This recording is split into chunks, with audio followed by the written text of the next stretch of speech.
5월 가정의 달 또 말씀으로 함께 나누고 있습니다. 여러분, 한국의 명문 가문, 한국의 명가 하면은 인터넷에다가 이렇게 한번 한국의 명가문, 명문 가문하고 딱 치면은 무슨 시 하면서 수도 없이 많이 나와요.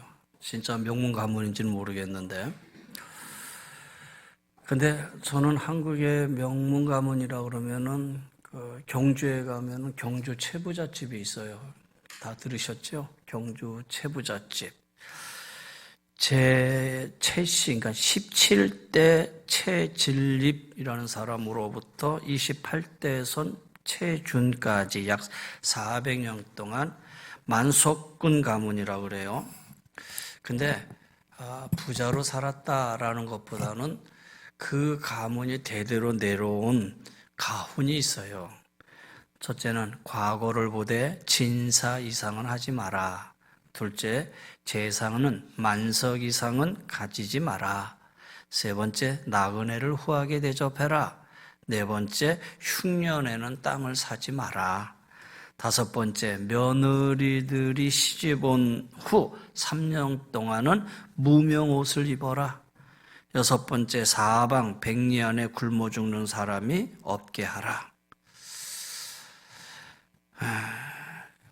이 가훈을 이렇게 대대로 잘 지켜왔다 그래요. 참 대단하고 귀한 가문이죠. 일제시대 때는 이 가문이 집이나 이런 거 자기 가진 재산을 팔아서 또 독립자금에 또 자금까지 됐던, 지금은 그 정도의 큰 부자는 아니지만 하여튼 명문 가문으로 인해서 그 집의 가훈과 가풍이 그대로 내려오고 있는, 그래서 경주 가면은 한 번씩은 다 둘러보는 그런 곳이기도 하지요. 여러분, 5월 제가 가정의 설교를 하고 있습니다. 자녀, 부모, 가정. 오늘은 그 가정 속에서 가문에 가는 설교를 한번 해보려고 그래요. 여러분 집안은 어떤 가문이십니까? 선조 대대로 지켜오는 가훈, 가풍이 혹 있으십니까? 이제 신앙 안 들어와서 여러분은 몇 대째 신앙 가정입니까?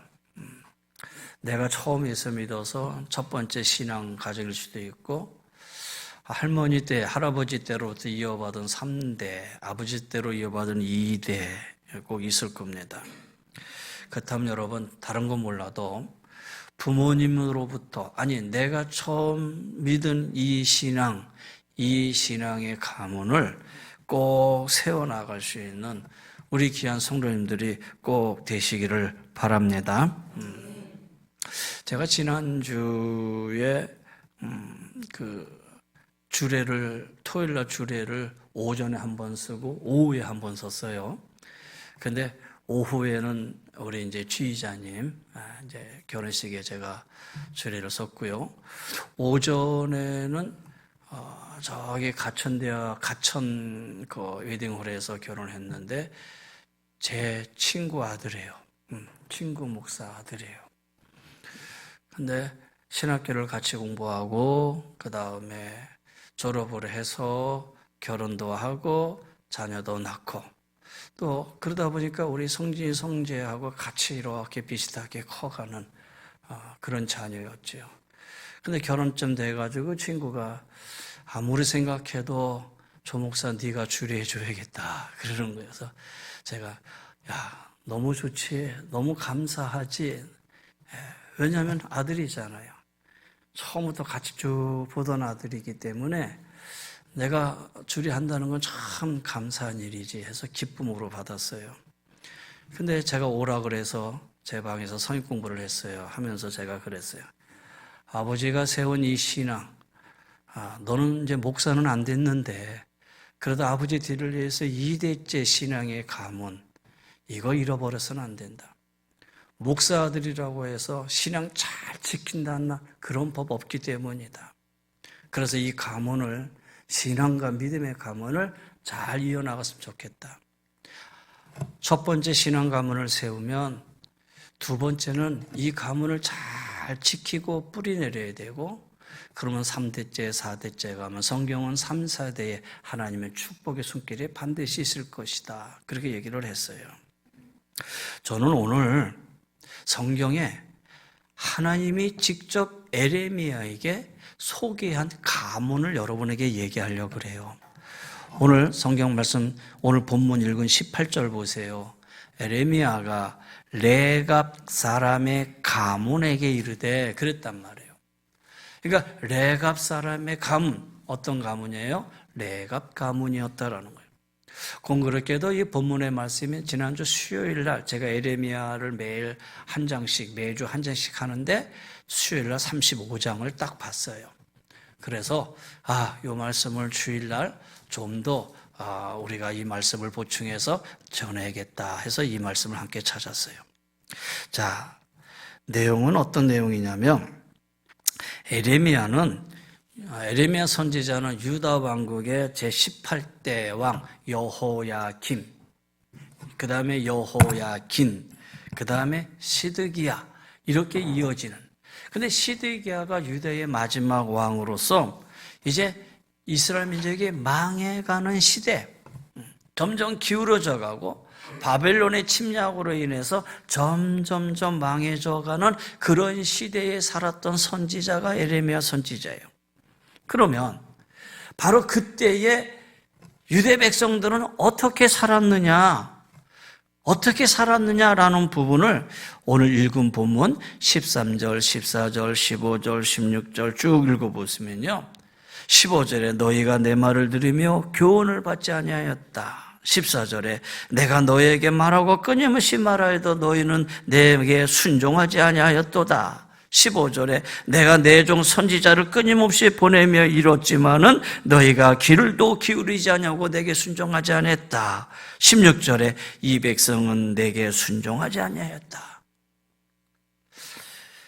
하나님의 백성이에요. 유대 백성은 하나님의 백성인데 하나님의 말씀을 거부해요. 그것도 끊임없이 선지자를 통해서 말씀하시는데도 그들이 불순종해요. 귀도 기울이지 않아요. 아니, 듣는 척은 좀 해야 되잖아요. 근데 듣는 척도 안 해요. 여러분, 그걸 보시는 하나님의 마음은 어땠을까? 하나님의 마음이 새카맣게 타버리지 않았을까? 물론 하나님이 우리처럼 이렇게 돼서 마음을 이렇게 표현하기는 좀 그런데, 우리 모습 속에서 한번 생각해 보는 거예요.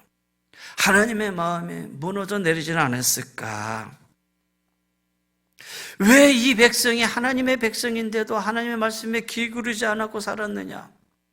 그 이유를 오늘 본문에서는 뭐라고 얘기를 하냐면은 이 백성이 우상 숭배에 빠졌다 그랬어요. 자, 우상 숭배에 가는 얘기는 뒤에서 얘기하고요. 이스라엘에 13대 왕이 있어요. 히스기야 왕인데 히스기야 왕이 신앙부흥을 일으켜요. 그런데 그 아들 므낫세는요, 또 철저히 우상 숭배자가 돼요. 또 손자 요시야는 신앙 개혁을 일으키는 사람이에요. 그런데 그 아들들은 철저하게 우상 숭배를 해요. 왕들인데도 왕들 자신의 신앙의 가문을 세우지 못해요. 왕은 계승되잖아요. 왕은 계승되었는데 신앙은 계승되지 못했어요. 신앙의 계승의 가문은 둘째치고 아예 2대째도 내려가지 못해요. 아버지는 세웠는데 아들이 무너지고요. 손자가 세웠는데 그 다음이 무너지고요. 왕은 하나님을 섬겼는데 그 다음 때에 가서는 철저하게 무너지고, 지난주에 엘리에 관한 얘기를 한 것처럼 엘리 제사장으로서의 사명을 가지고 살았는데 그 자식들은 다 불순종해서 가문이 멸망하잖아요. 왕은 숭배했지만은 백성들은 우상 숭배에 빠지고, 선지자가 아무리 외쳐도 귓등으로 듣지도 않고, 바로 이때에 하나님이 한 가문을 지적하셨는데 그 가문이 레갑 자손이었어요. 레갑 가문. 이 레갑 가문은 어떤 가문이냐면은 모세의 장인 이드로가 속해 있는 겐 족속의 가문이에요. 그러니까 이들은 이스라엘의 12지파, 이스라엘 본래의 하나님의 자손들이 아니에요. 이방 자손들이었다라는 거예요. 그런데 그들이 모세의 장인, 모세를 통해서 나중에 출애굽을 할 때에 애굽에서 나와서 그 다음에 이스라엘 백성이 유다 지파에 속하게 돼요. 그래서 여호사를 통해서 12지파 될 때 이 겐족속이 바로 유다 지파로 들어가서 거기서 레갑의 자손들이 이어져 살아오고 있었다라는 거예요. 유목 생활을 하던 이방인들이었는데 유다 지파에 속해서 생활하게 되었어요. 근데 이 레갑이 왜 하나님께서 지적하셨냐면 레갑의 아들의 요나답이라고 하는 아들이 있어요. 열왕기하에 보면 요나답이라는 말보다 여호나답이라고 표현되어 있어요. 근데 이 여호나답이 이스라엘의 아합 왕 시대 사람인데 아합 왕 시대에 이 아합 왕이 우상 숭배하는데 아주 불순종하던 그런 왕이었잖아요. 오므리 왕조였단 말이에요. 하나님이 이 왕조를 폐하고 예후를 왕으로 세우는 데 있어서 예후가 바로 이 여호나답, 바로 이 요나답하고 손을 잡고 개혁을 해서 이 아합 왕의 시대를 무너뜨리게 됐다라는 거예요. 그리고 여호나답의 이 가문, 다섯 레갑의 자손들이 그 안에서 신앙의 가문을 이루며 살았어요. 근데 바로 그때에 여호나답이 자기 자손들에게 주어진 가훈이 있어요. 그 가훈이 어떤 가훈이냐면 오늘 35장 이제 1절부터 보면은 그 가훈이 나오는데, 자, 그럼 하나님이 에레미야에게 뭐라고 말씀하셨냐면, 에레미야야, 레갑 자손들을 한번 다 모아라. 레갑 자손들을 모아서 그들에게 포도주를 줘라. 그리고 그들로 하여금 마시게 하라. 아니, 뜬금없이 갑자기 에레미야에게 이런 말씀하시는데 에레미야가 아니 하나님 왜 그들을 모아서 포도를 줍니까? 그게 아니고 하나님이 하시라니까 선지자 에레미야는 순종을 합니다. 그리고 레갑 자손들을 모아가지고 하나님의 말씀하신 대로 포도주를 따라서 포도주를 권합니다. 여기 5절 말씀, 여러분 성경 보면 5절 말씀 보면 내가 레갑 자손 사람들 후손들 앞에 포도주가 가득한 종자와 술잔을 놓고 마시라 권하매 그랬어요.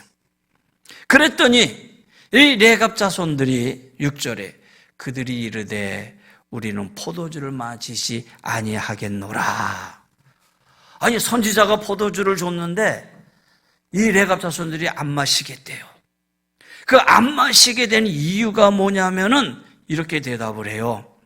우리 선조 요나답은 열왕기 사람이죠. 다시 말해서 에후 왕 시대 때에 에후하고 손잡고 아합 왕을 무너뜨린 그래서 하나님의 사람을 다시 세운 그런 사람이에요. 바로 이 요나답이 우리에게 명령하여 이르기를 너희 자손은 영원히 포도주를 마시지 말 것이며 너희가 집도 짓지 말고 파종도 하지 말고 포도원도 소유하지도 말고 너는 평생 동안 장막에 살아라. 이게 우리 선조 요나답이 우리에게 주신 가훈 말씀이라는 거예요. 그래서 우리가 이 말씀을 지킨다라는 거예요. 자, 포도주를 마시지 않겠다. 이 말은 뭐죠? 세상에 물들지 않고 경건한 삶을 살겠다라는 의미잖아요. 여러분, 이스라엘의 포도주는 우리가 생각하는 술의 개념보다는 음료에 가까워요. 왜냐하면 물에 석회질이 많이 있기 때문에 포도주를 마셔서 몸 안에 석회색이 분해되는 역할을 한다고 그래요. 그러니 그들은 자연스럽게 물보다는 포도주를 음료로 사용을 하고 포도주를 권하는 세대예요. 그런데 이 레갑 자손들은 그런 문화 속에 그런 시대 안에 살면서도 불구하고 안 마시겠다는 거예요. 왜냐? 포도주는 음료라고 하지만 알코올이 있잖아요. 사람들이 술 때문에 실수를 하고 술 때문에 타락하잖아요. 그래서 레갑 자손들은 아예 포도주를 마시지 않겠다라는 거예요. 하나님의 백성으로서의 경건함을 따르기로 결심했다라는 거예요. 그래서 에레미야가 따라주는 이 포도주도 거절을 해요. 그뿐만 아니라 집도 짓지 않겠다. 포도나무도 파종하지 않고 포도도 소유하지도 않겠다. 다시 말해서 이 땅의 재물에 대한 욕심 가지지 않겠다라는 거예요. 여러분, 사람이 시험을 받는 것은 자기 욕심의 이끌림이라고 그랬잖아요. 그래서 모든 탐심을 물리치라. 그 사람의 생명이 그 소유에 넉넉한 데 있지 아니한다라고 말씀도 해주셨잖아요. 여러분, 레갑의 자손이라고 해서 왜 집도 짓고 농사도 지어 곳간에 양식을 쌓아놓고 싶은 마음이 없었겠느냐라는 거예요. 그런데 하나님의 경건한 백성으로 남는 것이 더 귀중한 삶이라는 것을 그가 알았기 때문에 파종도 않고 집도 짓지 않고 그렇게 살겠다라는 거예요. 세상의 부자보다는 하나님 앞에 경건의 자손이 되기로 결단했다라는 거예요. 그들은 비록 정통 유대인은 아니라 할지라도 그들의 삶이 철저히 하나님 중심적인 삶을 살겠다라는 거예요. 그러면 하나님이 왜 에레미야에게 이 말씀을 하셨을까? 지금 이 레갑 자손들을 통해서 이스라엘 백성, 하나님의 정통 자손인 유대 백성들을 돌이키게 하기 위한 하나의 모델이었다라는 거예요. 봐라, 너희들은 내가 택한 자손임에도 이렇게 내 말에 순종하지 않고 사는데 이들을 봐라, 보여주는 거예요. 또 이들의 세 번째는 장막에 거한다고 그랬어요. 장막은요, 쉽게 말해서 이스라엘 백성이 출애굽을 할 때에 가다가 잠시 머물다 또 걷고 가다가 또 치고 가다가 일종의 천막이잖아요. 근데 장막에 살겠다는 거예요. 과거에는 출애굽을 해서 가나안까지 가는 여정이기 때문에 장막에 살았지만 지금은 농경시대고 목축시대이기 때문에 지금은 정착을 해서 살아야 되는 곳인데 장막에 산다. 이것은 그들은 이 땅의 삶보다는 천국 본향을 사모하는 상징적인 삶을 의미하는 거예요. 다시 말해서 우리가 살아가는 삶이 이 땅이 전부가 아니다라는 것을 보여주는 거예요. 이 땅의 영광보다 하늘의 영광을 바라보며 살았던 사람들이에요. 여러분, 세상의 유행보다 하나님의 경건을 나타내기를 결심한 사람들, 세상의 부자보다 하나님 앞에 바른 신앙생활을 하려는 사람들, 세상의 영광보다 하늘 영광을 바라보며 살아가는 사람들, 그게 바로 레갑 자손들이었어요. 그러면 여러분, 얼마 동안 지켰는지 아십니까? 지금 예레미야를 통해서 주시는 이 말씀이 레갑 자손들이 우리는 포도주를 마시지 않겠습니다라고 얘기하고 있는데, 그렇다면 그들의 선조 여호나답이 말씀했던 그 말씀이 시대가 언제냐? 이때로부터 거슬러 올라가서 250년 전.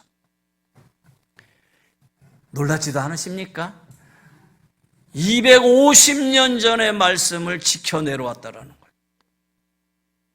그러면 한 세대를 50년으로 잡아봅시다. 한 세대를. 그럼 몇 세대 전입니까? 5세대예요. 아버지, 할아버지, 증조, 고조, 그 위에 5조, 5대생 250년을 쭉 거슬러 내려왔어요. 야, 아들아, 이렇게 해야 되지 않겠냐? 아유, 아버지, 지금 시대가 어느 시대인데. 지금 시대가 바뀌었어요. 어느 시대인데 그런 얘기를 지금 하시나요? 야, 그래도 이렇게 살아야지. 아유, 아버지, 그런 말 하지 마세요. 지금은 세대가 바뀌어가지고요. 옛날처럼 그렇게 사는 거 아니에요. 들어보면 아들 말도 틀린 말은 아니잖아요. 그렇잖아요. 근데 아버지는 아버지 나름대로 이렇게 살아야 된다라고 하고 말씀을 하는데 그 말에 그렇죠. 아버지 그렇게 살아보도록 노력하겠습니다도 아니고 세대가 바뀌어서 그럴 수는 없습니다. 그러면 레갑 자손들은 그런 생각이 없었을까? 아니, 한 생각해 보세요. 그때는 그때는 유목생활, 그냥 매일 옮겨가는 생활이었지만 지금은 그래도 여기서 거주하고 살아야 되는데 언제처럼 장막에 살아야 됩니까? 아니 보세요. 저들은 집도 짓고 포도원도 갖고 재물도 소유하고 그러면서 사는데, 아니 우리는 집도 없고 포도원도 소유하지 못하고 이렇게 산다는 것이 도대체 말이 됩니까? 이렇게 자손들이 한 거를 해도 아무 말 할 수 없는 그런 때였다라는 거예요. 그러면 왜 요나답이 이렇게 살아라라고 그들에게 유언을 남겼을까? 아합 시대로부터 그 후의 시대까지 이 시대가 우상 숭배로 가득한 시대였어요. 가나안의 우상 바알과 아사라의 시대였어요. 이 바알과 아사라가 우상 숭배가 되는 이유는 크게 두 가지인데, 하나는 농경 시대 사람들에게 풍요를 준다고 하는 기복적인 신앙이에요. 두 번째는 우상 숭배를 하면서 인간적으로 누려지는 쾌락, 심지어 성적 쾌락까지 추구하는 거예요. 그러니 요나답은 철저하게 거부할 수밖에 없는 거예요. 이런 우상 숭배에 안 빠지려고 유목 생활을 한 거예요. 그리고 자손도 대대로 농경생활, 정착생활 하지 말고 유목생활 하도록 가훈을 정해준 거예요. 후손에 대한 책임의식이 아주 강한 조상이죠. 그리고 자손들이 그걸 본받습니다. 심지어 10년, 20년, 50년, 100년이 아니라 250년이나 선조의 가훈 그대로 순종하며 살아온 겁니다.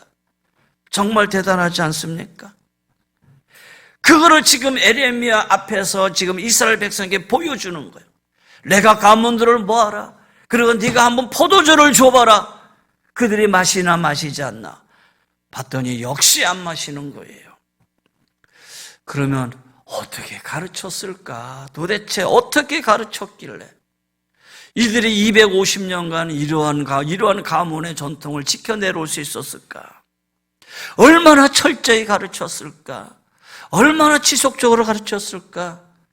성경은 거기에 답은 하고 있지는 않아요. 그런데 이 가문의 선조 여호나답의 이 말을 지키기 위해서 그들은 얼마나 철저하게, 얼마나 지속적으로 가르치고 깨닫게 하고 배우게 하고 그러면서 나갔을까라는 생각을 하게 돼요. 여러분, 오늘 시대의 우상은 다름이 아니라 탐심이지요. 육신의 전력, 안목의 정력, 이생의 자랑. 이것이 바로 오늘 이 시대에 우리를 끌고 나가는 그런 모습 아닙니까? 심지어 신앙생활하고 믿음생활을 한다고 하면서도 바로 예수 그리스도를 통한 내 믿음과 신앙을 통한 육신의 정욕을 채우고 안목의 정욕을 채우고 이생의 자랑을 채우려고 하는 도구로 여러분 신앙생활을 하는 거 아니십니까? 하나님이 우리를 사랑하셔서 예수 그리스도를 이 땅에 우리에게 허락해 주시고 그분은 우리의 죄를 담당하셔서 십자가에 달려 죽으시고 그리고 그분은 부활하셔서 바로 하늘에서 우리와 함께 계시고 그래서 내가 예수를 믿음으로 인해서 주님 안에 내가 되고 내가 주님 안에 되고 그래서 나와 주님과 함께 살아가는 삶이 우리의 믿음과 신앙의 삶이고 주님의 부활의 신앙을 붙들고 살아가는 것이 우리의 신앙의 삶임에도 불구하고 우리는 여전히 신앙을 토대로 해서 이생의 자랑, 안목의 정욕, 육신의 정욕만을 채우려고 하는 그런 신앙의 모습에서 살고 있지는 않는가? 여러분, 우리 후손들에게 우리는 어떤 선조가 되어야 되는지 한번 돌아보시기를 바랍니다. 여러분의 가정에 믿음과 신앙의 대를 이어가시기를 바랍니다. 평생 사명으로 감당하시기를 바랍니다. 그러면서 가정 안에서 우리의 신앙의 자녀들에게 어떻게 이 신앙의 전수를 흘러보내야 것인가? 여러분 기도하시고 이것을 가슴에 품고 기도하고 눈물 흘리며 하나님 앞에 이런 모습들을 보이고 나타내야 되지 않겠을까? 여러분, 오늘 하나님께서요 레갑 자손들을 250년을 지켜보셨대요. 그리고 이제서야 에레미야에게 그 레갑 가문을 보여주는 거예요. 저는 우리 성도들의 가문도 하나님이 지금 지켜보고 계실 줄 믿습니다. 우리 믿음의 가정의 자손들을 하나님이 지켜보고 계셔요. 끊임없이 레가 가문의 자손들을 지켜보고 계셨던 하나님, 지금도 우리 믿음의 자손의 가문들을 지켜보고 계시고 너희가 어떻게 나를 섬기며 살아가고 있는지, 하나님의 자녀로서 이 땅에 어떤 믿음을 가지고 살아가고 있는지를 주님은 지금도 보고 계신다라는 거예요. 보고만 계실까요? 아니에요. 하나님은 그들에게 일하셔요. 자, 오늘 보세요. 오늘 본문은 17절에 이렇게 지켜보고 계셨던 하나님이 어떻게 행하셨느냐. 자, 17절에 보면, 자, 내가 그들에게 대하여 선포한 재앙을 내리리니 이는 내가 그들에게 말하여도 듣지 아니하며 불러도 대답하지 아니하매라 하셨다라. 이제 이 백성이, 하나님이 택한 이 유다 백성이 멸망해야 되는 이유를 여기서 말씀하고 계시잖아요. 봐라, 나는 너에게 끊임없이 말했는데, 끊임없이 말하고 또 말했는데 너희들이 내 말을 듣지 않았어. 이제 하나님이 심판하셔요. 재앙을 선포하시고 바벨론의 막대기를 들어서 멸망하게 만들고 포로로 끌려가게 하고.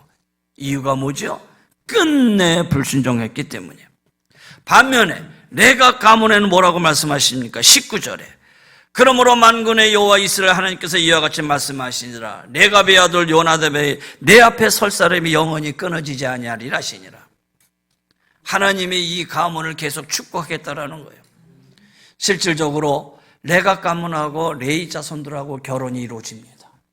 그리고 레갑 자손들은 하나님의 성전 안에 들어가서 봉사하고 성전을 지키는 일을 하게 됩니다.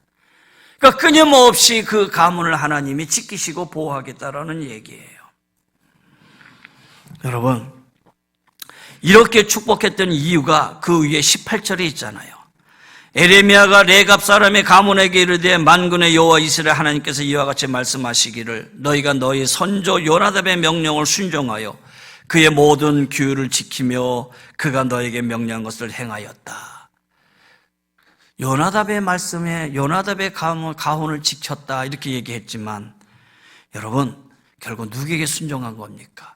하나님에게 순종한 것이잖아요. 오늘 하나님께서 한국교회에게 뭐라고 하실까? 우리 교회에게 뭐라고 말씀하실까? 오늘 나에게는 뭐라고 말씀하고 계실까? 우리 자손들에게 하나님은 어떻게 하실까? 여러분, 오늘 이 레갑 가문을 통해서 우리 자신을 겸손히 돌아보는 귀한 삶이 되시기를 주의 이름으로 간절히 고면하며 축원합니다. 오늘 이 레갑 족속은요, 레갑 가문은 바로 어두운 이 세대의 시대를 깨우쳐주는 그런 가문이 되었고요. 빛과 소금의 역할을 제대로 감당하지 못하는 그때에, 아니 오늘의 이 시대 속에서도 레갑 가문을 통해서 우리가 어떻게 살아야 될 것인가를 다시 한번 보여주는 그런 하나의 예, 샘플이 되었던 그런 가문이었다라는 얘기예요. 어두워서 선악을 분별하지 못하는 세상에 시계와 같이 그 시대를 읽어주는 하나님의 경건한 자손임을 보여주었어요. 오늘 우리도 비록 이방인들이지만 레가 자손들처럼 우리도 이방인들이잖아요. 그러나 하나님 앞에 경건한 자손이 되어서 세상 유행보다, 세상의 부자보다, 이 땅의 영광보다 하나님 앞에 경건한 자로 살아가는 우리 사랑하는 귀한 성도님들이 되시기를 주의 이름으로 간절히 권면하며 축원합니다. 제가 어떤 분을 만났습니다. 근데 그분이 저한테 그런 얘기 하더라고요. 목사님, 그 전도사님이에요. 젊은 전도사님인데 저보고 목사님 저 가해 갑니다 그러더라고요. 그래서 전도사님 가해를 가면 영어 공부시키러 가요? 수학 공부시키러 가요? 그랬더니 하는 말이 아니요. 우리 권사님 댁에 성경 가해하러 갑니다 그러더라고요. 제가 충격해서 깜짝 놀랐어요. 성경 가해 공부를 하러 간대요. 교회의 전도사님을 초청을 해서 성경 가해 공부를 시킨대요. 야, 이 시대에 깨어있는 가정이 있구나. 깨어있는 믿음의 가문들이 있구나. 여러분이 생각하면은 영어 공부시켜야 되고, 그렇잖아요. 수학 공부시켜야 되고, 다른 거 시켜야 되잖아요. 근데 우리의 아이들을 성경 과외 공부를 시킨다. 얼마나 충격적인 얘기였는지 몰라요. 사랑하는 성도 여러분, 우리 자손들이 레갑의 가문같이 신앙 명가로 세워지면 얼마나 좋을까? 우리 자손들도 레갑 가문같이 하나님이 축복해 주시면 얼마나 좋겠는가? 그렇다면 여러분이 할 일이 무엇입니까? 자손대대로 물려줄 가훈을 만들어 보시기를 바랍니다. 여러분의 가정에 가정 예배를 신앙의 전통으로 물려주시기를 바랍니다. 우리도 요나답 같이 신앙의 명가, 신앙의 가문을 세워나가는 부모님들, 선조들이 다 되시기를, 그래서 하나님의 그 가문을 들어 쓰시는 귀한 믿음의 가문들이 되시기를 주의 이름으로 간절히 권면하며 축원합니다. 우리 기도하십시다.